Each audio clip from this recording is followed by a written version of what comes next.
Today's briefing meeting. We have 3 apologies from Councillor Dempsey, Councillor Barnes and Councillor Honour, and Councillor Haverman is running a few minutes late, so he should join us shortly. So the first item to be discussed today is a financial summary as at 1 June, and our Chief Financial Officer, Simon.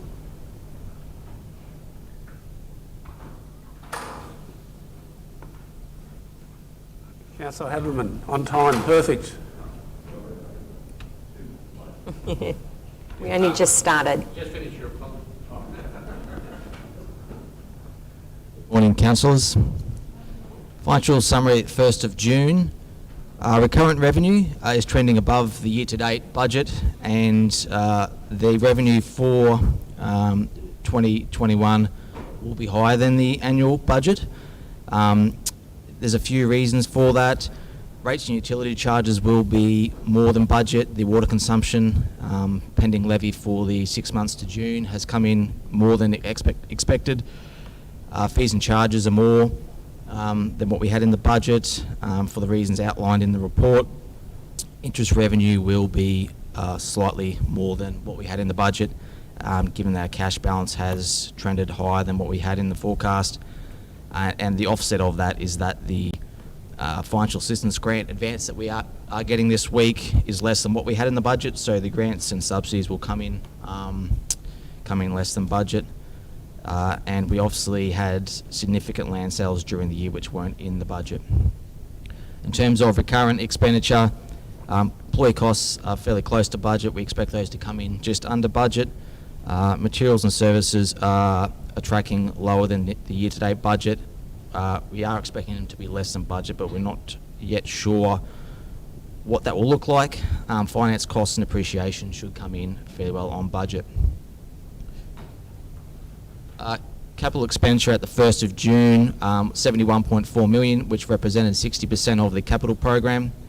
As of today, we have got expenditure and commitments representing 87% of the total capital program. So we expect some of those commitments to be paid in the next week, or put through as invoices in the next week. Capital grants are predominantly on track, noting that we do have some extensions for some projects in works for Queensland beyond 30 June. Cash at the 1st of June was 156.8 million. We'll expect that to come down significantly for the 30 June balance, and this noting also that rates debtors end of May were 4.9 million. We haven't got a comparative in there because obviously this time last year we had the COVID relief package in play. Any questions? Thanks, Simon. Questions or comments? No? All good, thank you. And the audit report, you're presenting that too? Yep. Okay, so pursuant to section 213 of the local government reg, we're required to present the auditor's report as presented to management at the next ordinary meeting of council. The interim management report as presented provides the findings of the recent external audit that was done by council in April. No new matters were raised as part of this interim audit. There are 2 matters that were in the report which are a carryover from the final audit from last year and presented to council late last calendar year. Those 2 items will be closed out as part of the annual final audit in September this year. If there's any questions on that? Questions or comments? Just that on the one matter, there'll be a report formed and finalised on any matters that might be outstanding. That'll be then presented to council. Will that be a quarterly thing, or? So these particular matters will be presented back to council as part of the update or final report, which will be issued after September. Right. They'll also go through the audit risk committee. But so the next report you get here will have those 2 outstanding matters closed out. There may be some additional matters that they raise as part of their final audit, and we'll address those with council at that time. Yeah, because one of those was the report on things that need to be done from a statutory point of view. They were being ticked off by individual departments, not as a total list. Yep. So in terms of the compliance register, which is one of the issues, yeah, we've got a operational policy drafted for that and a procedure that's gone through the Audit Risk Committee at the last meeting in April. So that'll be rolled out as part of the end of year. Okay. Thanks, Simon. Any other questions? Nope, all good, thank you. Next item is the sale of the lot and the policy review. Christine, welcome.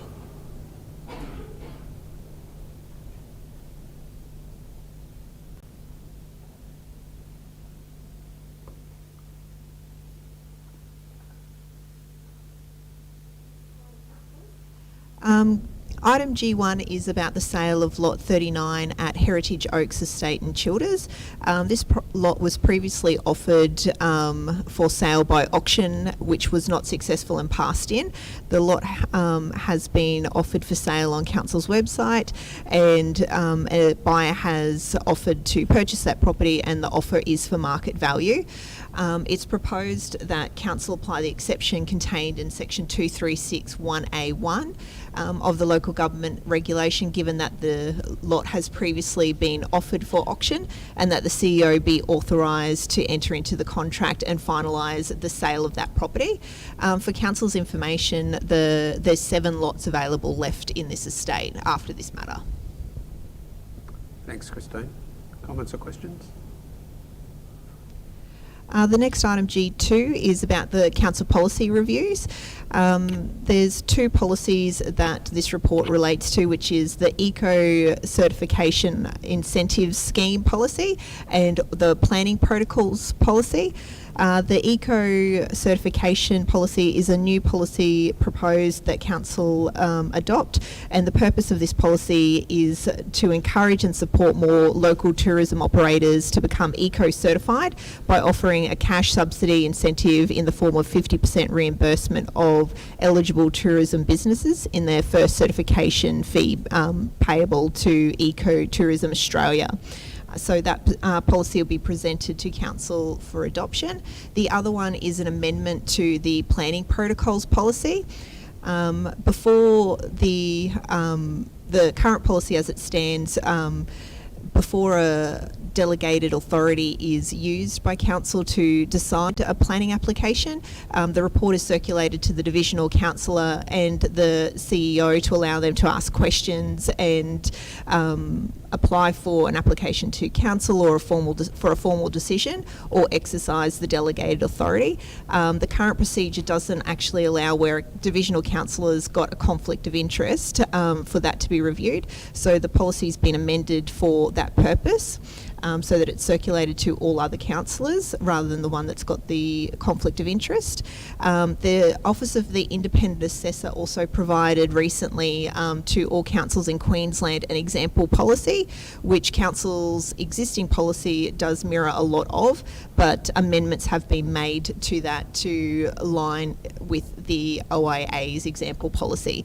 So it's proposed that Council rescind the Planning Protocols Policy version 1 and adopt version 2, and along with the Eco Certification Incentive Schemes Policy version 1. Thanks, Christine. Questions or comments?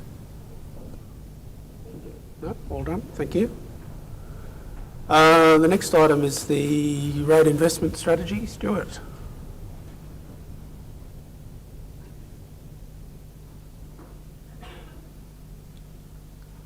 Morning, councillors. This report that's before you, it deals with the finalisation and adoption of the road investment strategy. We presented a draft form of this to you a few months ago, and since then we've gone out to public consultation on it. The public consultation process provided 13 submissions, which we've taken into account.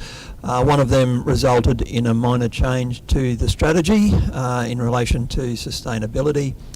And now we're proposing that Council, a 2-part recommendation is that firstly we respond to all of the public submissions, and secondly that Council adopts the Bundaberg Regional Council Road Investment Strategy and releases it to the public. Thanks, Stuart. Comments or questions? Probably just one, if I can, Mr. CEO. because we've got such a long list of roads that are in various stages of condition, and because things can change on roads quite dramatically, one of the issues I just wanted to explore was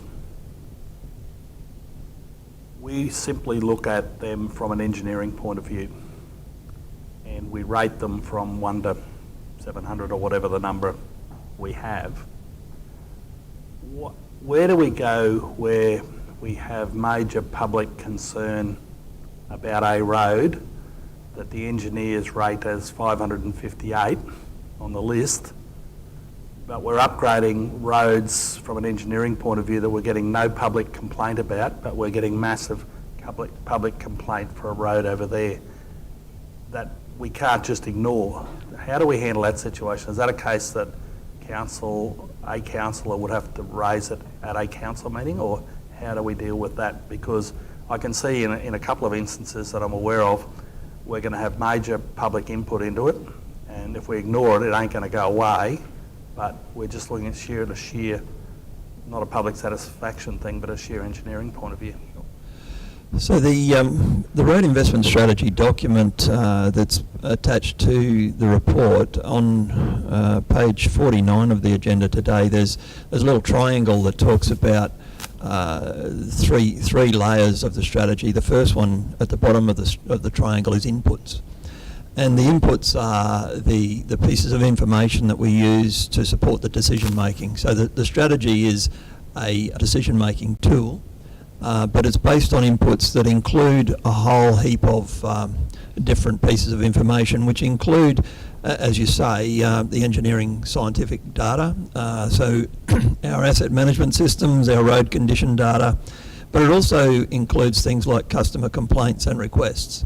And they are, every one of those customer complaints that we receive, and we receive, or I suppose if we call them requests rather than complaints, we receive 3,500 of them per year in relation to our road and drainage infrastructure. And each one of those is responded to, and the customer gets closeout. But part of the closeout can be that we note for future reference particular road issues that need to be addressed through upgrading or renewal. And all of those are kept in a system which is now the road investment strategy. So the road investment strategy is about balancing those inputs to make sure that we get the best outcomes. Not all of the decisions are going to be made purely on the engineering science or the statistical data. We recognise that we live and work in a political environment, and the community is a very strong input into our decision making. So ultimately we have officers who are well experienced in driving these systems and making recommendations to council, and they base their recommendations on all of those sorts of data. Occasionally we will get them wrong, but I think usually we've got a balanced approach to understanding where the community expectations are. But to balance the community expectations, I'd say that there are times when the customers, the customers being the community, have a limited view of the network. So people who live in a particular area will only have a detailed knowledge of the condition of the roads that they drive on, and most people only drive on a certain number of our roads, whereas we have to manage the whole network, which is over 3,000 kilometres. So not always are the people who are making the complaints or expecting a change as well informed as they need to be to make decisions on the basis of the whole network. So long answer to a short question. Ultimately, I suppose our approach is to balance all of those inputs to provide the best recommendations to council, but there will be times when councillors need to tune up those recommendations. Part B, if I may, Mr CEO, of that is past practice has been that when people write in about a road, we'll respond back and say it's not in this year's budget, but it'll be looked at in future budgets. Now, will this change our response to people? Because if it's 746 down the list, writing back to someone and saying it'll be considered in a future budget gives hope, when in real terms, I wonder were it not better saying to people, look, it's well down the list, be a bit more open and transparent with how we answer those letters? Yes, that's exactly one of the great benefits of this new road investment strategy. In the past, we have not probably been as precise as we should have been in those responses. On page 52 of the agenda today, there's a little diagram that talks about 3 types of categorisation of projects. There's must do, there's should do, and there's could do. And really the could do are the low priority. And in cases of the could do's, they're the ones that we shouldn't be leading people on. We should be giving them a very fair response that says it's unlikely that project is going to be done. We shouldn't be stringing them along. Yep. Thank you very much, Stuart. Thanks, Stuart. Any other questions or comments? No? Thank you.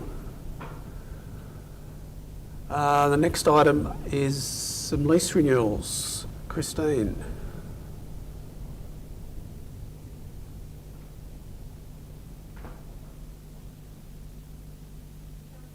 01 is a lease renewal for the Bundaberg and District Meals on Wheels Incorporated. Their lease is due to expire on the 31st of August 2021. They're situated over at 10 Eastgate Street, Bundaberg. Given that they're a community organisation, it's proposed to have their new lease renewed for 10 years on the community rate, and that they be responsible for their outgoings. So the recommendation is that Council apply the exception contained in section 2361B2 of the local government regulation for the disposal of that property, and that the CEO be authorised to enter into a 10-year lease to Meals on Wheels over Lot 1 on RP1 for 6536. Thanks, Christine. Questions or comments? The next one is item 02. This is about a lease to the Salvation Army. So they presently have land at John Cullen Reserve, which is on Osborne Street in Norval. It's proposed that the lease be entered into for a period of 10 years, and that the rent is at community rate and the tenant be responsible for their outgoings. This matter has been presented back in 2018 to Council about resolving to enter into the 10-year leases with the 3 different clubs, being the Diggers, the Bundaberg Central Menjed and the Salvation Army, and it's just proposed that the exception to the disposal be applied to this lease, and that the CEO be authorised to enter into the 10-year lease. There has been negotiations ongoing with that matter, and I believe they're now getting to a point where the lease is ready to be signed. Thanks, Christine. Questions or comments? No? All good? The next lease is item 03, and it's for a lease of 25 Key Street. It's a sublease to the State of Queensland, represented by the Department of Transport and Main Roads. Again, this matter has been presented previously to Council, but the resolution that was obtained was for a lease entry of 2 years with a further year option. Given that it's a state perpetual lease, that property, we can't have options on that property, so the Department of Resources has requested that it be a straight up 3-year lease with an ability for the state to terminate the lease after each of the 12-month periods. So it's proposed to rescind the previous resolution made and move a new resolution that it's a 3-year lease, and that the CEO be authorised to enter into that lease with the state for a term of 3 years. Thanks, Christine. Councillor McPhee. I just was curious, is it state-owned land that Council's trustee for, and then we're leasing back to? No, it's actually perpetual lease, so it's a different form of tenure. So you have your freehold and leasehold or reserve land. This one's actually leasehold, so Council owns the property through a perpetual lease, which we lease from the state through the Department of Resources, and then it's actually subleased to, so we take the original head lease and then it's subleased then onto the Department of Transport. Thank you. We had looked to negotiate with the state probably 3 years ago to try and freehold that parcel of land. But those negotiations weren't concluded because of the expectations of the state on price. Yep. Any other questions? No? Thank you, Christine. That's all we have in general business today, and we've got one item in confidential which I'll speak to. So thank you to the gallery.